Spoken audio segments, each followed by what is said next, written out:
And that somehow, and I don't know how this happened, somehow it was as a result of this meeting that this self-recognition first took place.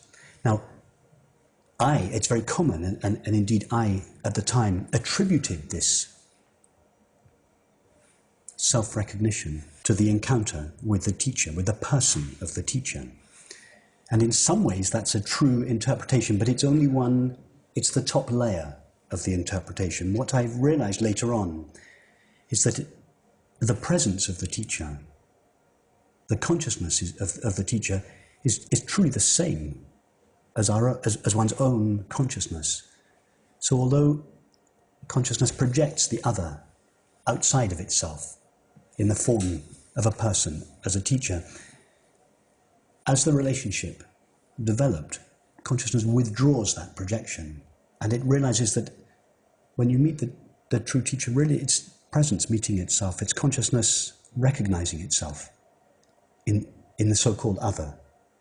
But that took some years, some time. So the recognition happened immediately, and then I forgot, and there were many subsequent recognitions. But each time this recognition took place, to begin with in the company of my teacher, and later on it wasn't necessary to have the teacher present. Each time it took place, consciousness, that which we truly are, knows that it's not dependent on anyone or anything outside for this self-recognition to take place. Although that seemed to be the initial cause of the self-recognition. No, I understand what you're saying, yeah. It's like there had to be an integration in one way. There had to have been absorbing in something. Yes. I remember having a conversation with Francis several years later, and we were talking actually about personal relationships, intimate relationships, romantic relationships. And at one stage in the conversation, he said to me, for true intimacy to take place in a relationship, there can be absolutely no hierarchy. No hierarchy, okay. And then there was a pause. And then I remember him looking at me and saying, exactly the same thing is true of the relationship between the student and the teacher. For the true intimacy, for the true friendship, for the true love to be felt, to be expressed, there can be no hierarchy. There can be no sense of, I'm a student and you're a teacher. I don't know and you do know. There can be no difference. What he was saying is that the true relationship between a so-called student and a so-called teacher is truly the relationship between presence and presence, which is no relationship at all. Because presence doesn't. Yes, presence doesn't have a relationship with itself. Yeah. It is itself. There's nothing else.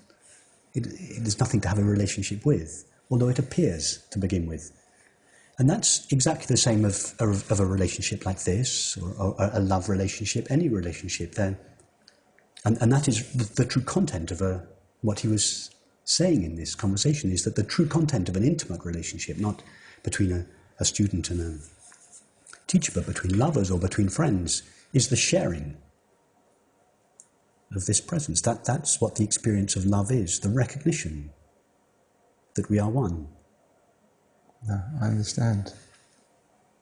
And your work now, you're still working in ceramics, I understand. Yes. You're still creating and pouring out whatever inside into what your art form. I make no conscious effort to express what we're talking about here in my work. It's not here. I can understand that, but it must be intrinsically expressed somehow, I would think. I think it is, absolutely. It is. I hope it is. In fact, it couldn't not be.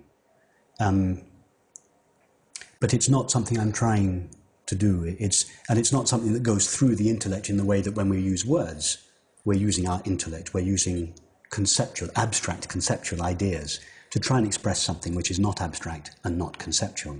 Right. When we express something in form, a bowl or a painting or a piece of music. We don't have to go through. We bypass the intellect. That's the beauty of it. That's why it's so efficient. It doesn't get tangled up with concepts and ideas. It's more direct. In some sense, you could say it was more direct. Don't take that statement as being too true, because words can also be very direct. But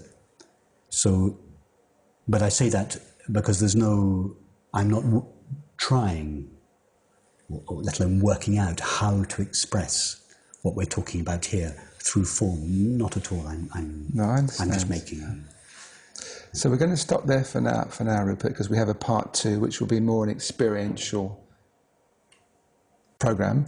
I want to thank you for coming into Conscious TV for part 1. Thank you for watching Conscious TV, and do stay tuned for part 2. Thank you.